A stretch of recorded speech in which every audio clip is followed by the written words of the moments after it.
purpose of this video is the adjustment and use of the towel walker. One of the first things we're going to adjust is the height that we crank the child up once we get him off the seat. Here he's up a little bit too high and he's got no weight bearing, so you can see I get no heel strike, and I'm going to want to bring this patient down. So we loosen the lock and we turn the crank clockwise to bring him down. Sometimes it's just a quarter of a turn, just have to look and see. Here you can see that I do get heel strike and it's well in front of the foot. And sometimes I'll want to do it at the ball of the foot, depending upon the gait or stride length of that particular child. So this is a good place for us to start, and early on in the process of adjusting it for the child. Next thing we're going to want to do is lock that height adjustment and then remove the seat. To remove the seat, we make sure the child is not sitting on it, of course, and then we're going to lift it up and forward to take it off. And then pull it back between the child's legs, and we're ready to roll. Once I get a child up, one of the first things I do in making adjustments is I just see how the child reacts to having their feet on the ground. Rock them back and forth and see if in leaning forward they'll naturally take a step forward, and maybe all we need to do. Otherwise, we're going to need to attach the back cords on the paddle, and what we want to do is take the clips and insert them into the little key ring on the right leg and on the left leg. The order doesn't really matter. Now here the cords are too long, so we're going to adjust them to the right length. I'm going to draw a vertical line between the hip and the ankle, and hopefully the knee is going to be in line with them. With a lot of kids that have contractures, they're not going to be able to get into full extension. You need to just put them to where their functional extension is.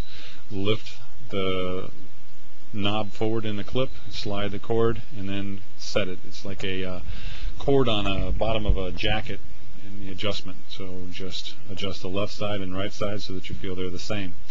Once you've got them about the same, look from the back and check for balance from left to right. So wobble it back and forth and just visually check to see if they're the same. Once we have balance between the left and right, we want to make sure that we have them in the right position. So we're going to look at the side again and see if the knees are in alignment with the hips and ankles, and then move the paddle to one side. And if in moving it you get a resulting effect on the child, in other words the weight is shifted forward because of it, then you've got it in the right position. Now of course you can overdo it and underdo it, and it's going to be difficult for the child to walk either way. If you have them too loose, you'll see it easily and you'll realize that the paddle really isn't affecting the child's gait at all. If you have it too tight and they're forcing both legs against it all the time, it's going to be difficult for them to walk. And here I'm strumming it like a guitar, a little too tight. So once we get them up and we've got the back paddle, let's just kind of see how things go. Here we're going to see three different type gaits. Here's a good one, and I can't quite see the paddle in the back, but it's swinging back and forth pretty nicely. In this example, you see the paddle sticking and not going over the left-hand side very effectively, and his step forward with his right is good, but with his left wasn't. That was because the cords were not equally balanced. So I remove them, make them equal in length, and observe the paddle, and now I can see that he's got some good left to right balance in his gait and the movement of the paddle.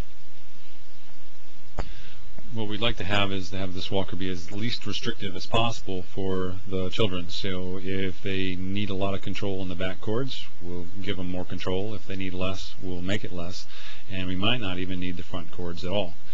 One of the ways to recognize if you need the front cords is by looking, and if the child's hanging with both feet to the back, then we can go ahead and attach the cords in the front to get them into a normal stance and a gait with only one foot behind the center of gravity at a time.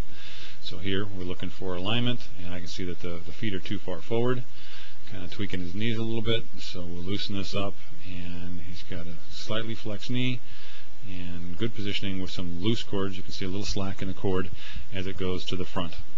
And here I'm going to move the paddle back and forth and kind of check and see what happens as I go, and I'm feeling that I'm making a little music there with the cords. It's a little bit tight, and the back cords are now tense and the front cords are loose, because they will be able to lean forward and get the front cords tight. So you have to make sure they're in a good stance before you decide that it's in the wrong position. At this point, we'll look to see him walk and see how all the cords work together. In this case, the child didn't need the front cords, so you won't see a lot of difference in the gait at this point.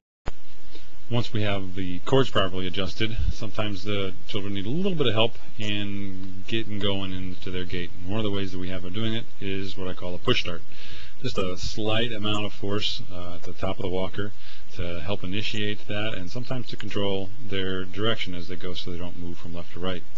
The other thing that I do is I'll move the paddle back and forth manually to adjust them. Here I move the paddle to my left, which brings back his right knee, shifts his weight forward. His left leg is now free for him to move forward. I give him a little touch and let him know, here's the one you're going to move. He's going to do that on his own. I'm not going to do it for him. I move the paddle to the other side, and it pulls back his left leg, shifts his weight, and shifts the walker forward.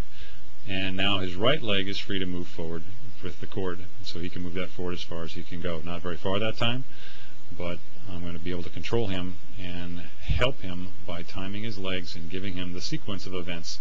Weight bear on the right, step forward with the left, and then weight bear on the left, and step forward with the right. And sometimes just a little touch, let them know what's going on, and that's all the help they need. And then just be in the back until they get the hang of it and they can do it on their own.